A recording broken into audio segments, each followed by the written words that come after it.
Un très bon après-midi à vous tous qui suivez la télévision rwandaise. C'est un plaisir de toujours vous retrouver pour cette nouvelle édition. Moi-même, je suis Michel Iradukunda.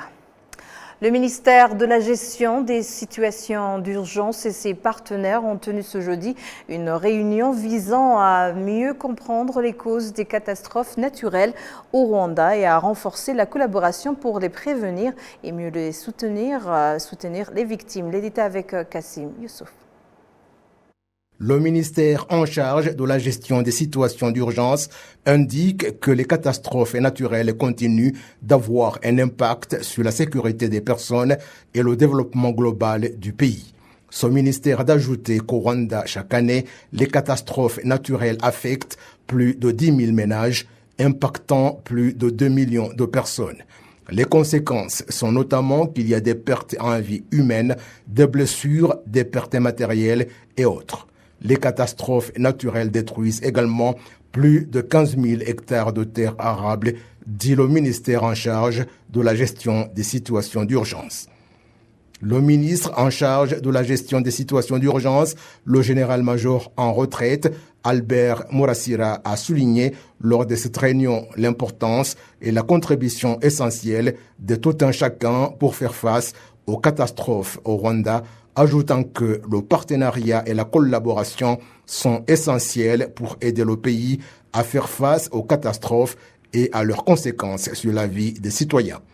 Le ministre Murassira a en outre précisé que dans le cadre des stratégies nationales de transformation NST2 en ce qui concerne la prévention contre les catastrophes naturelles, un programme a été mis en place pour mieux identifier en amont les causes potentielles des catastrophes et renforcer les capacités en matière de prévision climatique et de météorologie.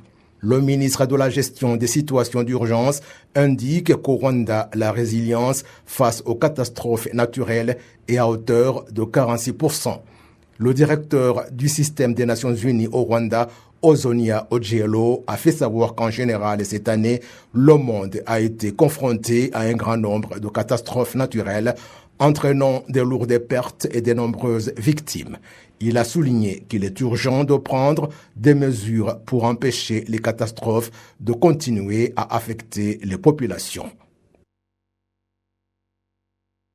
Environ 1800 parmi les migrants en provenance de la Libye que le Rwanda héberge depuis 5 ans ayant trouvé des pays d'asile où ceux qui sont restés au pays témoignent de leur satisfaction de la qualité de vie qu'ils ont trouvée. Les détails avec Kassim Youssouf.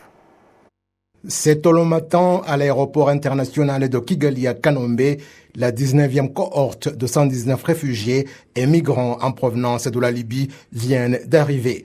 Ils sont d'origine et de nationalités diverses, avec la grande majorité des Soudanais, Érythréens, Somaliens, Éthiopiens et Sud-Soudanais. Nyerak Chouerou, âgé de 24 ans, fait partie de ce groupe. Il affirme que son arrivée au Rwanda, après avoir été évacué de la Libye où il avait migré depuis le Soudan du Sud, marque un nouveau départ dans sa vie. Après leur arrivée à l'aéroport de Kigali, ils sont conduits dans un camp de transit à Gashora, dans le district de Bugesera, où ils attendent les documents nécessaires pour pouvoir se rendre dans les pays où ils ont demandé l'asile. Mohamed Al-Tahir Abdallah et sa famille sont arrivés dans ce camp il y a 1 an. Il indique qu'il n'oubliera jamais son périple depuis Khartoum au Soudan en passant par le désert du Sahara jusqu'en Libye. Il dit qu'il a fui l'insécurité dans son pays. C'est une histoire qui ressemble à celle de Ounia Mohamed, qui a quitté l'Érythrée il y a près de 9 ans à cause de la guerre. Raconter son voyage jusqu'en Libye lui fait de la peine.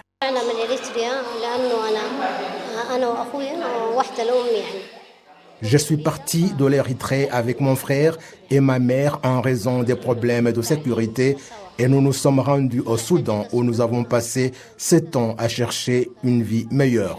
Mais la vie au Soudan était également difficile. Nous avons alors pris la décision de quitter ce pays et de partir pour la Libye. En Libye, j'ai passé 1 an, mais j'ai rencontré d'énormes difficultés. Mon corps a été complètement épuisé, Mes dents sont tombées. J'ai donc quitté la Libye et je suis arrivé au Rwanda. Ces migrants racontent qu'avant de pouvoir traverser la mer pour quitter la Libye, ils ont vécu des situations violentes et inhumaines. Certains ont été torturés et d'autres ont été kidnappés. Libya is a dangerous place for people to live. En Libye, il y avait des endroits extrêmement dangereux, surtout si vous êtes chrétien. Il y avait beaucoup de problèmes, on ne pouvait pas vivre là-bas, surtout qu'on était enlevé et qu'on était victime de très abus. En Libye, vous êtes confronté à de nombreux obstacles, surtout si vous êtes soudanais. Vous subissez un racisme évident et certains sont emprisonnés dans des prisons horribles. Cependant, aujourd'hui, ces migrants témoignent tous du soulagement qu'ils ressentent d'avoir trouvé un nouveau foyer au Rwanda. Ounia Mohamed, originaire d'Érythrée, et l'épouse de Mohamed Al-Tahir Abdallah, originaire du Soudan, affirment que dans le camp de transit de Gashora, ils reçoivent tout ce dont ils ont besoin. On m'a donné une maison avec un lit, un matelas et je trouve de la nourriture et je reçois tout ce dont j'ai besoin. J'ai vécu dans différents pays, en Érythrée, au Soudan, en Libye, mais ici au Rwanda, je me sens bien. Je n'ai aucun problème, je peux recevoir des médicaments et obtenir tous les documents dont j'ai besoin. Je remercie Dieu de vivre ici. Ma vie est bonne et saine. On nous traite bien, même à l'extérieur du camp, les Rwandais sont amicaux et il n'y a aucun problème de sécurité. Nous avons accès à tout le nécessaire possible. Nous pouvons étudier, apprendre l'informatique et l'anglais. Nos enfants vont à l'école. Vraiment, je ne pourrais pas comparer la vie ici au Rwanda à celle que j'ai eue en Libye. En août cette année, le gouvernement du Rwanda, le Haut Commissariat des Nations Unies pour les réfugiés, HCR et d'autres partenaires ont renouvelé leur accord pour continuer à accueillir et soutenir les réfugiés et migrants présents dans le camp de transit de Gashora. Le ministère de la Gestion des situations d'urgence indique que cette initiative vise à trouver des solutions durables pour les réfugiés et les migrants. En septembre 2019, 66 réfugiés et migrants en provenance de la Libye sont arrivés pour la première fois au Rwanda. Aujourd'hui, le pays a accueilli 19 cohortes représentant plus de 10 000 personnes, dont 1851 ont trouvé un pays d'accueil, principalement en Europe. La Norvège a accueilli 205 personnes, la Suède 254, la France 163, la Finlande 205, les Pays-Bas 52, la Belgique 72, l'Allemagne 10, le Canada 588 et les États-Unis 302. Les femmes qui interviennent dans les sciences invitent les pays à redoubler d'efforts afin de relever les défis auxquels les femmes sont confrontées aujourd'hui. Dans plusieurs pays, nous, femmes scientifiques, avons remarqué que les filles et les femmes ont des difficultés dans les filières scientifiques et surtout dans les carrières scientifiques. Parce que tout simplement, elles sont discriminées et dans leur bureau, dans leur lieu de travail, elles n'ont pas cette possibilité de challenger les hommes. Et cela constitue des barrières infranchissables qui ne leur permettent pas de donner le meilleur d'elles-mêmes. Et il faut trouver des solutions à cela, parce que la société est constituée aussi bien d'hommes que de femmes. Il n'y a pas que les hommes qui doivent développer une société. Les femmes aussi doivent prendre une part active dans le développement de leur pays respectif. C'est pour cela que nous devons trouver les voies et moyens pour essayer, dès l'école primaire, dès le secondaire, à orienter les filles vers les filières et carrières scientifiques. Nous avons le mentorat, nous avons, c'est ce qu'on appelle le marrainage des filles qui ont les capacités d'aller dans les filières scientifiques, ont souvent comme marraines des femmes qui sont déjà des professeurs, soit dans les lycées, soit dans les universités. Nous avons beaucoup de mentorat au Sénégal, dans les autres pays d'Afrique. Nous sommes ensemble pour essayer de renforcer ce que la société ne leur donne pas suffisamment.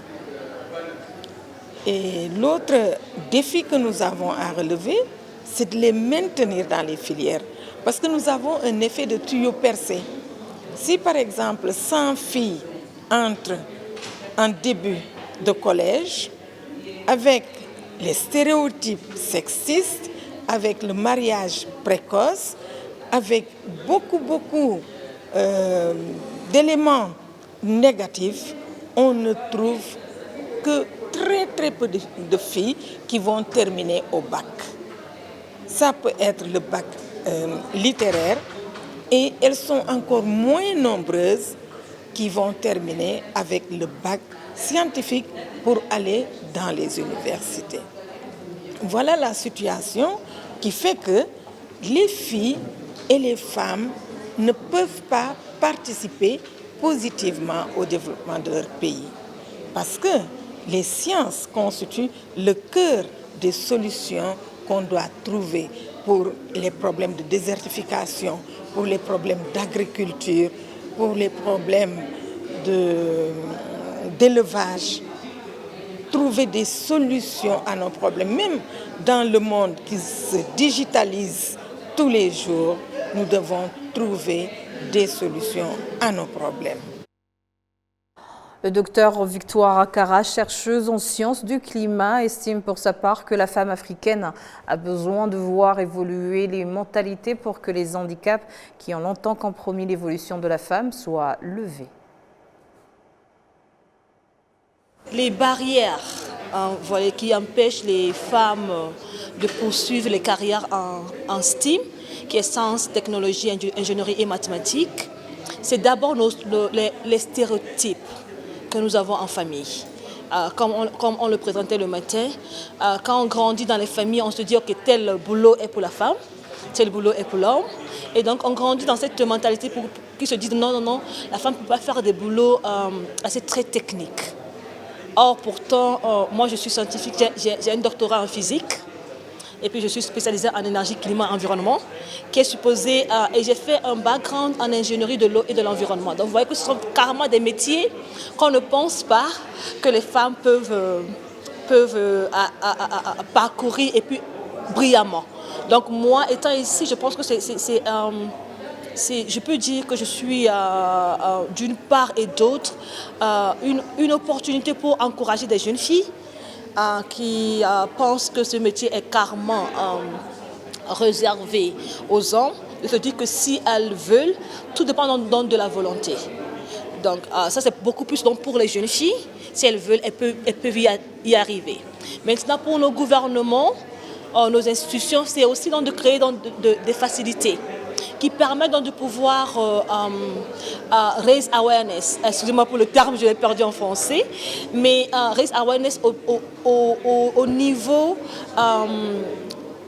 depuis donc par exemple le secondaire, en allant jusqu'au lycée, pour que les plus jeunes puissent comprendre que voilà les filières qu'on a en STEM, voilà un peu ce qu'on peut avoir comme parcours universitaire et voilà ce qu'on peut avoir après comme fonction professionnelle. Et cela va permettre de pouvoir comprendre que ceux qui sont en STEM, vous voyez, souvent on pense que les femmes en STEM, elles ne sont pas belles.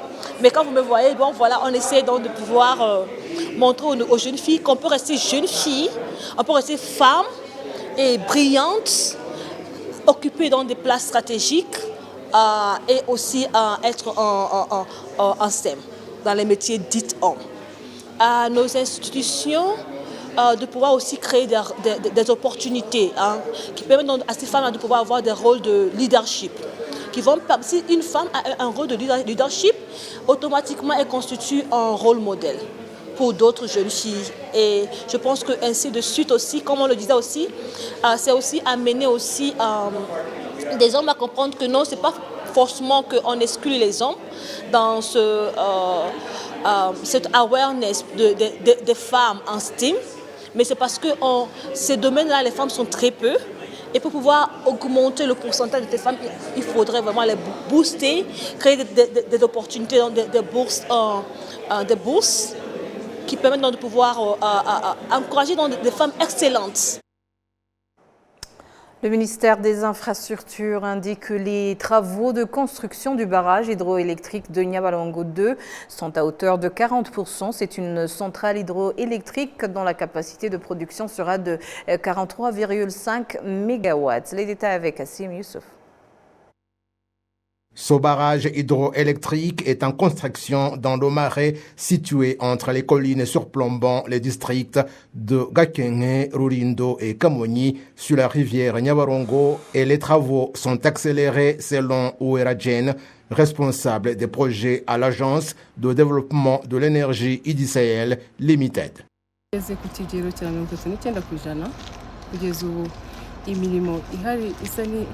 Nous sommes à hauteur de 39% et jusqu'à présent, les travaux qui semblent pénibles, comme vous le voyez ici près de moi, il y a ce réservoir d'eau et si vous jetez un coup d'œil de l'autre côté, vous allez apercevoir l'endroit où l'eau passera pour aller aux turbines.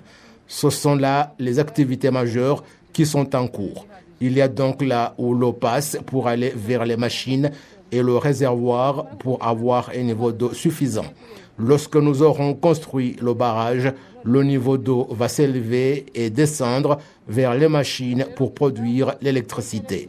Pour faire tout cela, il a fallu utiliser la dynamite parce qu'on travaille dans un endroit rocheux et cela a pris du temps.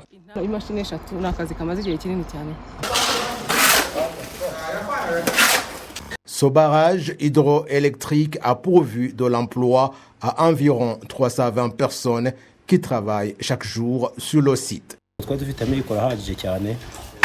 Nous n'avions pas suffisamment de moyens, mais nous nous sommes achetés des parcelles. On a constitué de l'épargne et ainsi acheté un terrain. Nous espérons que la centrale va nous procurer beaucoup de choses, notamment avoir facilement accès à l'électricité et accroître la quantité d'électricité là où on n'en avait pas. Les travaux de construction de tous les compartiments de ce barrage ont commencé, y compris là où les turbines pour produire l'électricité seront installées.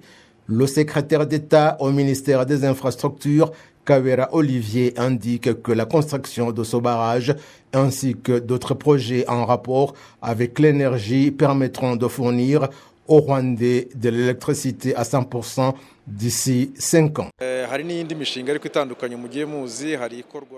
Il y a d'autres différents projets que vous connaissez déjà. Il y a notamment des centrales hydroélectriques. Il y a le projet en cours sur le Nyabarongo pour la production de 28 MW constituant la première phase. Le projet étant en fait énorme car il produira environ 130 MW. Nous avons donc commencé avec environ 30 ou exactement 28 MW que nous sommes en train de mettre en place. Il n'a pas été possible que l'accès à l'électricité en 2024 soit de 100% comme on le souhaitait, mais c'est toujours notre ambition étant donné que c'est l'objectif que nous espérons atteindre bientôt et dans les stratégies nationales de transformation NST2, nous nous sommes fixés cet objectif à réaliser dans pas plus de 5 ans. Les travaux de construction du barrage hydroélectrique de Nyabarongo 2 ont débuté en 2022 et seront achevés en 2026. Il nécessite un budget de plus de 214 millions de dollars américains, soit plus de 220 milliards de francs rwandais. Des projets à grande échelle tels que la construction des routes, la construction des routes, la construction des barrages électriques, les projets miniers et autres projets visant le développement du pays sont des facteurs participant indirectement à la destruction de l'écosystème et entraînent des conséquences négatives pour la population si leur mise en œuvre n'est pas conforme aux réglementations. Transparency International Rwanda, une organisation de lutte contre la corruption et l'injustice, affirme que le gouvernement et les institutions compétentes devraient intensifier leur campagne de sensibilisation pour informer la population que bien que ces infrastructures sont importantes pour la société, elles doivent être construites en respectant les règles et les lois protégeant l'environnement. Nous avons publié une analyse sur la situation des injustices environnementales, une injustice environnementale dont la population, leurs citoyens ordinaires est victime, alors que c'est l'idée de base, c'est le développement du citoyen. Et là, je donne l'exemple des projets d'infrastructure, de construction de routes, d'adduction d'eau, d'électrification, ou d'autres projets de développement qui sont en rapport à la protection de l'environnement, mais aussi au développement de la population. Nous avons vu dans la présentation que les promoteurs immobiliers ou les promoteurs de ces projets ou les investisseurs qui ont gagné les marchés publics pour la mise en œuvre de ces projets d'infrastructure ignorent les conditions qui ont été établies ou les conditions ou les réglementations qu'ils ont signées avec l'autorité qui leur a confié ce projet pour, en premier lieu, informer la population environnante du projet, de pouvoir d'être informée à temps s'il y a quelques activités qui vont se mettre en place et qui auront un impact direct sur leur vie quotidienne. Par exemple, dans la présentation, nous avons vu les habitations des gens qui sont laissées pendantes à cause de la route qui a été tracée, sans accès à l'habitation en question. Le citoyen le prend comme si c'est ordinaire, comme si c'est normal de pouvoir être dans cette situation. Donc nous pensons que le grand problème, c'est le problème de compréhension, de connaissance de la population, de leurs droits, mais aussi du promoteur immobilier ou de l'investisseur qui a gagné le marché, de ses obligations contractuelles. De l'autre côté, les autorités en charge du suivi de la mise en œuvre de ce projet sont un tout petit peu attentifs, ils ne sont pas actifs suffisamment pour pouvoir corriger ces anomalies que le contractant n'a pas respectées alors qu'ils ont un impact direct sur le citoyen. La corruption peut être un facteur aggravant de cette situation. Lorsqu'on parle de la corruption, on entend l'abus de pouvoir qui vous est confié à des fins privées. Et nous savons tous que ces projets sont en grande majorité mis en œuvre par des leaders d'opinion qui sont connus, des grands investisseurs. Souvent, ils se prennent comme des autorités et les autorités locales, l'administration locale, souvent, elle est attentive, n'arrive pas à pouvoir exercer l'autorité qu'il faut pour pouvoir pousser cet investisseur à respecter les termes du contrat qu'il a signé avec l'autorité contractante. Mais de l'autre côté, il peut y avoir aussi des pots de vin qui peuvent être donnés. L'étude a regardé, a essayé d'explorer les risques de corruption que le citoyen ordinaire peut faire face.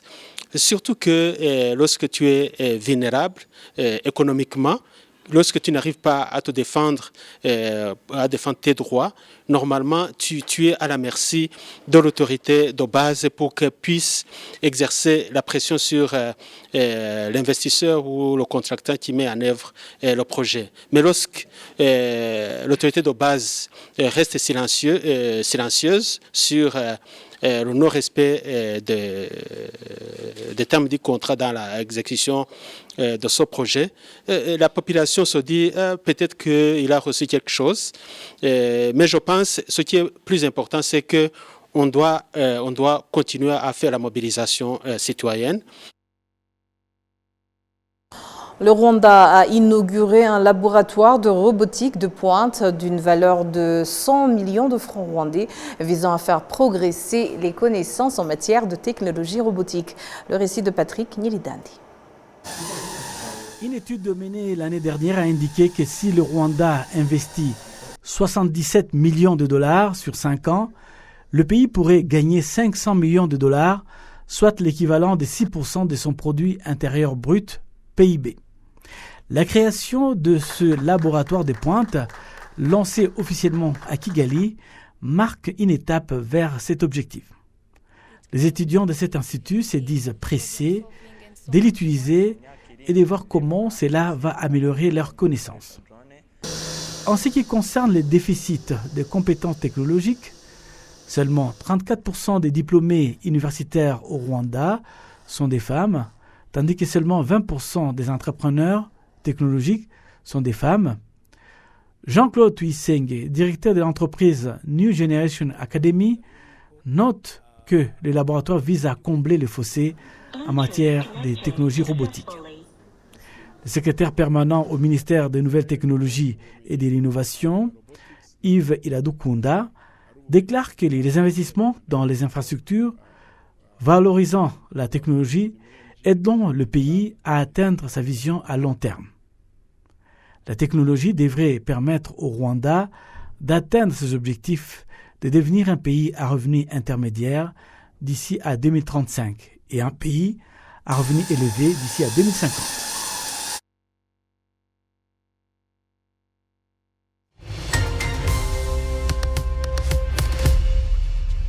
Et c'est sur ces images que nous clôturons cette grande édition. Au nom de toute l'équipe qui a contribué à sa réalisation, je vous remercie. Bonne poursuite des programmes de la télévision rwandaise.